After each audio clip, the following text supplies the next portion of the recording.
I'm trying not to freak out because I have like my famous little phone holder. I think I left it at my desk. I can't find it anywhere. But I just wanted to come and do this video today. I was like, finally, I should probably say something about it. Our second foster baby, we had him for almost going on 2 years. So ever since newborn, 2 weeks old, we had him. So 2 weeks old all the way to almost 2 years old. A few months ago that he went back and reunified with family.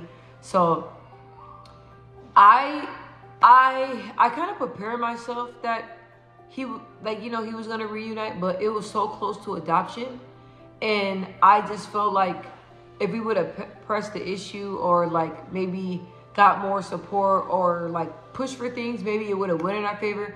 But I believe that God has the last say so. So if it was meant for him to stay here, he would still be here. But God felt like he needed to be back with his family, and I don't think a lot of people talk about how adopting is a big responsibility. Like it's not just like you're adopting a dog or you're adopting a full human being, and you're responsible for their life. And it's like a lot of these kids are brought into this world coming from trauma. So a lot of them have disabilities, trauma, like delays, all types of different things. And it's like you have to handle all that, and no matter how much you pour into these kids, right? We had our little classes, they did like an example, like it's like a cup that you have, and at the bottom it's like a hole. And no matter how much you pour in the hole, there's still a leak. That's how it is when you pour into foster kids. Don't know if that's a good analogy, but they said it's something like that. It's just a big responsibility. So I wasn't, they asked us if it was to go to adoption, will we adopt? And of course we say yeah. As he got bigger and stuff, I was like, this is a really big responsibility, and I'm like, a lifetime commitment. Like, I just don't know about that. And then like they get older and they want to know like where they came from. How can I explain? Like he was not African American. It's like, how am I going to explain to you that you have a black mama? Like one day you're gonna want answers. So I thought about different things like that, and like it's like, if we have to explain to him, like, why his parents are not in his life, like, he's going to always feel like abandoned. Like, why didn't they want me? Why didn't they try harder? Why did they just let me go in the system? It's like all these different things you have to answer to, and all these different things that you have to be considerate. And I feel like a lot of parents don't really think about the factors. They just think it's a beautiful idea to adopt a child, and they say yes. Now, I'm not saying that it's not. I'm just saying, like, it's a really big responsibility, and you have to really, really think about it. So it was very hard for my daughter and my husband, but it was just hard for all of us because my husband got deployed, and then our baby that we had ever since a newborn, he left. So my husband and the baby left at the same time. So I was like, oh my gosh, like I feel like we just couldn't take a break. So he's back with family, but the great thing about it is that his family really tells us all the time and just really appreciate the love and care and time that we poured into him. And they say that they can see how he is. He's so loving, he's so nurturing, he's so smart, he's so intelligent, he has manners. His family said that they notice all this, and that he's he a handful, but for the most part he's a really good person. So for us to sit back and be like, wow, like we did this, like we're the reason why he's at where he's at now. We're the reason why he got a great kick start to life.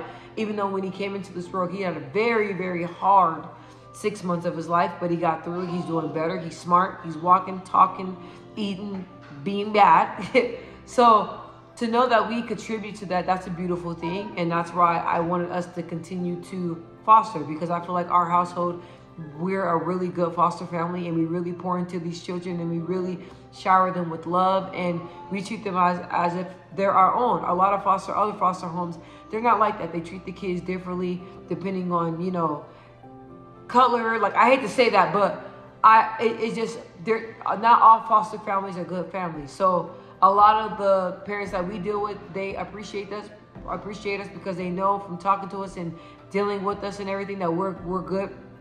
We're a good family.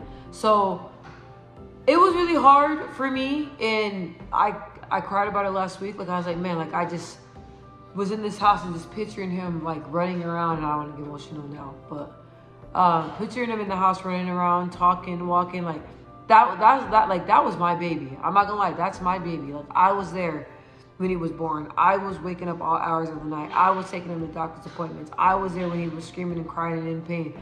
I was there the whole time. My daughter was there the whole time. My husband was there for the whole time.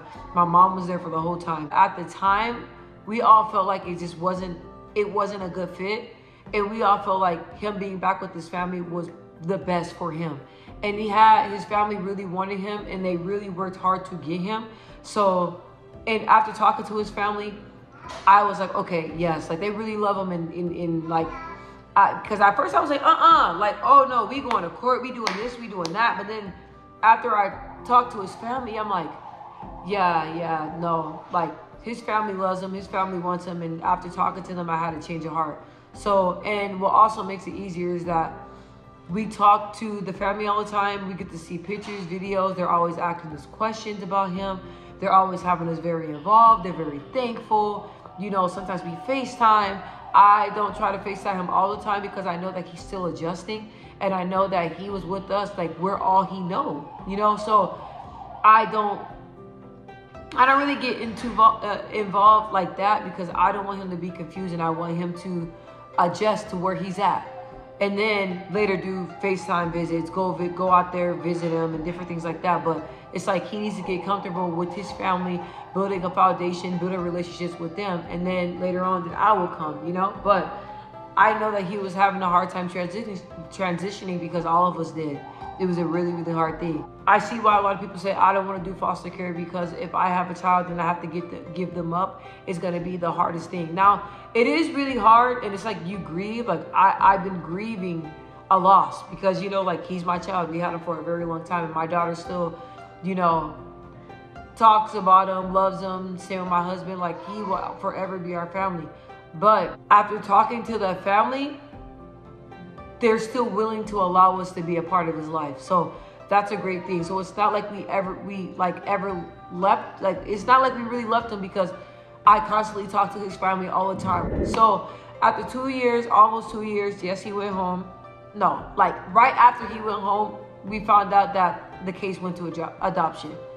So I was like, a part of me, I'm like, you know what? A part of me kind of still wanted to ask questions. Like, okay, if we're right there and they said that once you have a placement for a certain amount of time, I don't know if it's 6 or 8 months, like your kinship, your family.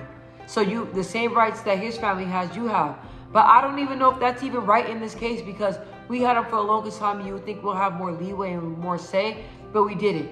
But it went how it went. And I mean, every child, if the fit is right, they deserve to be with their family. So I would never fight that.